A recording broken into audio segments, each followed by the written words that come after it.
Guys, hey, here we are, Christmas time. What happens during Christmas time? You get a lot of Christmas trees. But here's one thing I want to tell you, right? I've been fishing a long time. How many brush piles do you think I've thrown at? 1 million brush piles. Actually, probably 1,000,002 brush piles. I did make another cast New Year's Eve day, and I made a cast set of brush piles. So 1,000,002 brush piles is actually what I've thrown at. But one thing I've always learned is this. There's a world of difference in brush piles. What is productive brush piles? What is not productive brush piles, okay? So what I'm going to be teaching you today is how to effectively create a brush pile that is going to produce fish immediately. Come along, I'm going to explain it to you. You'll see what I'm talking about. You'll see what I'm talking about.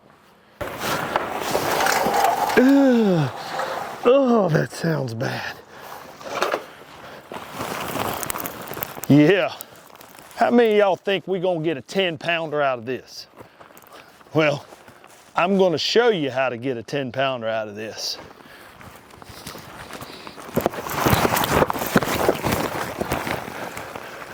Hey, I got it. I got it.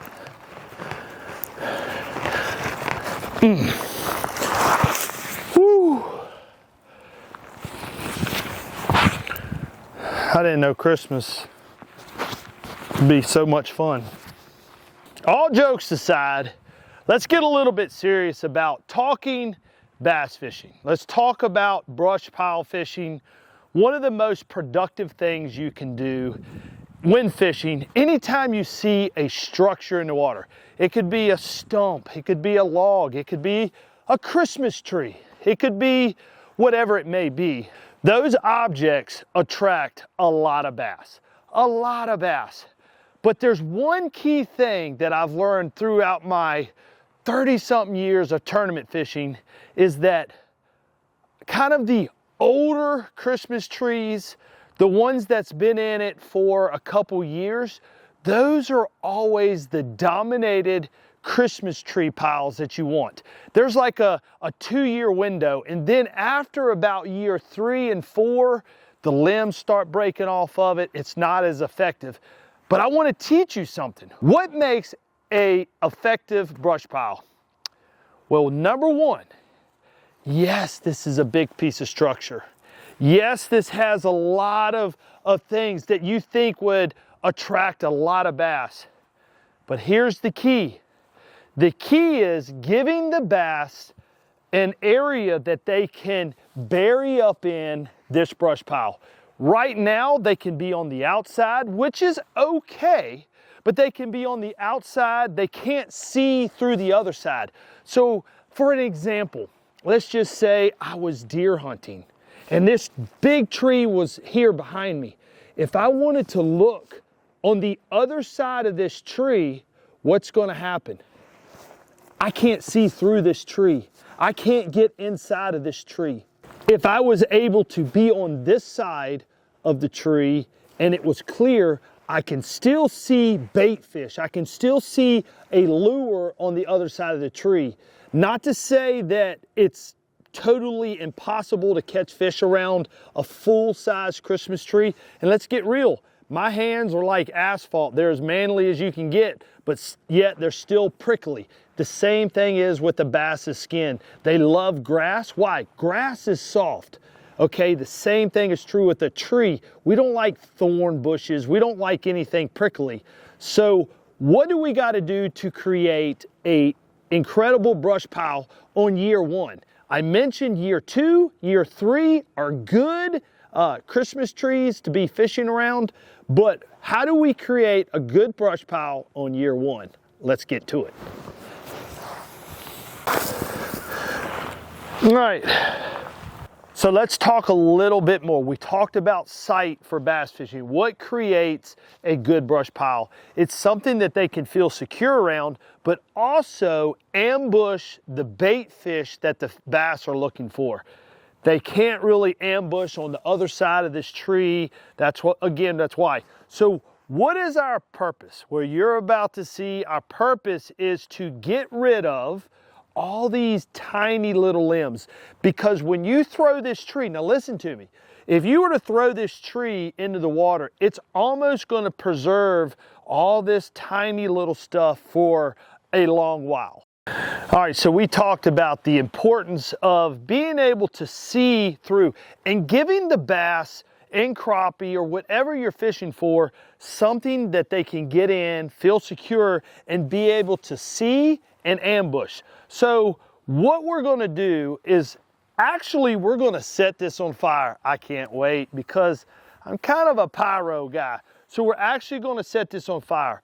You might say, Dudley, what is the purpose of that? We're going to take this tree and make it the most effective tree on year one. When you put a tree in water, what happens? It sucks up the water. It almost preserves it. So it's not until year two that the actual little limbs start to fall off of it. The bass then can get inside of the tree. But what we're going to do is, number one, we're going to give the bass a place to hide. Two, we're going to give the bass a place to see. And three, it's not going to be as many limbs to get your lure hung up on, because one of the worst things you can do is make the first cast in on that brush pile and get hung up. We've all been there, okay? So let's get to work. So here's what we're going to do. We're going to torch it, and what is better, what creates a bigger fire? That's right. You may be asking, Dudley, what is a leaf blower doing out here? Well, in order to torch this the correct way, we got to create a lot of fire in a quick manner and then put it out. That is the key. That is the key. So, let's get this bad boy started.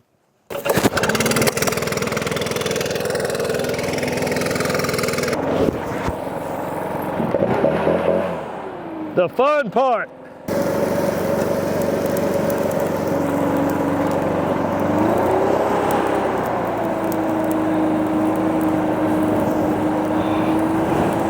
Oh.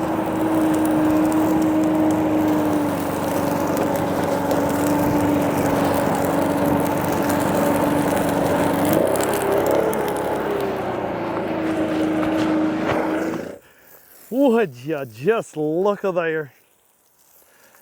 All right, now that we have properly and safely done this operation, to give y'all a better view of what we need to look at, look at the difference, guys. I mean, truly, a 4-pounder, 3-pounder, 2-pounder, 10-pounder can sit his nose out here, crappie galore, it doesn't matter. And guess what? It still has the strength of a brand new tree, but yet you're able to use this tree on your, like truly in the first week that you put it out, those bass are gonna effectively be able to get over top, inside, over top, look through. You see what I'm talking about now? Huh? I see you. There it is, guys. Effectively creating a tree that the bass are going to be able to effectively get in and be around. 10-pounder right there in your live well. You can thank me later. Guys, I appreciate you subscribing. Guys, I appreciate you watching this video.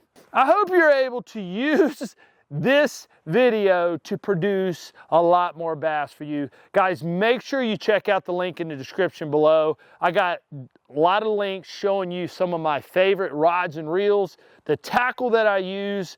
Don't forget about our lure test pool videos. Thank you, and we will see you again at another video.